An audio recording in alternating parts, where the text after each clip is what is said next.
સાસણગીર ખાતે ભાલછેલ મુકામે ત્રિદિવસીય સાસણગીર ફેસ્ટિવલનો પ્રારંભ કરાવતા પ્રવાસન મંત્રી જયેશ રાદડિયા।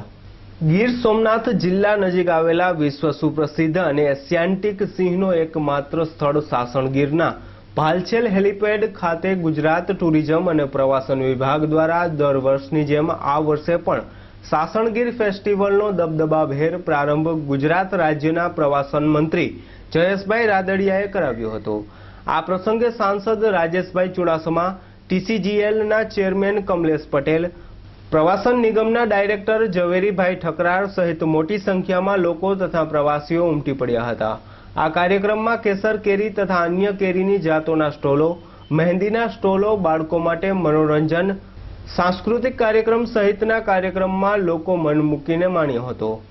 આ તકે પ્રવાસન મંત્રી જયેશ રાદડિયાએ જણાવેલ કે પહેલાની તુલનામાં આજે સાસણગીરમાં 350 લાખ સહેલાણીઓ હાલની ભારત સરકાર અને ગુજરાત સરકારના પ્રયત્નોથી વધ્યા છે।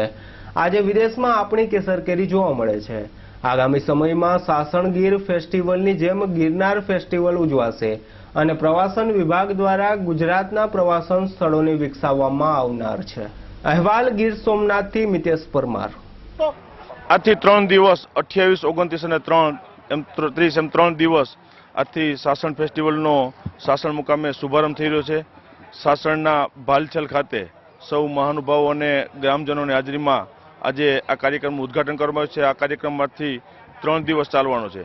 આ કાર્યક્રમની અંદર અલગ અલગ તાલાળા વિસ્તારના કેરી પકવતા ખેડૂતો પોતાની 45થી વધુ જાતની કેરીઓ અહીંયા પ્રદર્શન માટે રાખવામાં આવી છે। સાથે જે કંઈ પ્રવાસીઓ આવે એ આ કેરીની જાતનું નિરીક્ષણ કરે, જોવે અને સાથોસાથ અહીંયા પ્રવાસન વિભાગ દ્વારા દરરોજ અલગ અલગ સાંસ્કૃતિક કાર્યક્રમો રાખવામાં છે।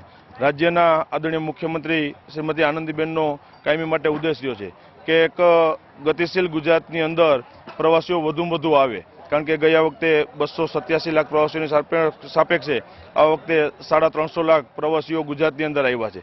આ જે કંઈ પ્રવાસીઓ આવે છે એમને તમામ જાતની સગવડો અહીંયા મળે અને ગુજરાતના કોઈ પણ ખૂણા ઉપર જતા હોય, પછી ટુરિસ્ટ પ્લેસ ઉપર જતા હોય કે કોઈ પણ યાત્રાધામ માટે જતા હોય, ત્યારે એને વિશેષ સગવડો મળે એનું ધ્યાન રાખવામાં આવે અને ગતિશીલ ગુજરાતની અંદર આ પ્રવાસીઓને કંઈ હેરાનગતિ ન થાય એનું પણ કાયમી માટે ખાસ ધ્યાન રાખી અને પ્રવાસીઓ મુક્ત રીતે એનો આનંદ લઈ શકે એ હેતુથી કાયમી ગુજરાતની અંદર કોઈ પણ ખૂણાની અંદર આવા કાર્યક્રમો થતા હોય છે। આજે એક ગૌરવની વાત કહી શકાય એવા એશિયાટિક લાયનો અને ફળોનો રાજા કહી શકાય એવી કેરી એનું સંગમ જ્યારે સાસણ મુકામે થયો હોય ત્યારે આજે 3 દિવસનો સાસણ ફેસ્ટિવલ કરી અને વધુમાં વધુ અહીંયા ટુરિસ્ટો પ્રવાસીઓ ભાગ લે, અવનવી અને માહિતી મળે એ દિશામાં અમારો પ્રવાસન વિભાગ કામ કર્યો છે, આયોજન કર્યું છે અને આવનારા વર્ષોની અંદર પણ આવા અનેક આયોજનો કરી અને લોકોને, પ્રવાસીઓને વિવિધ સગવડો આપી શકે એ દિશામાં કામ કરી રહ્યા છે।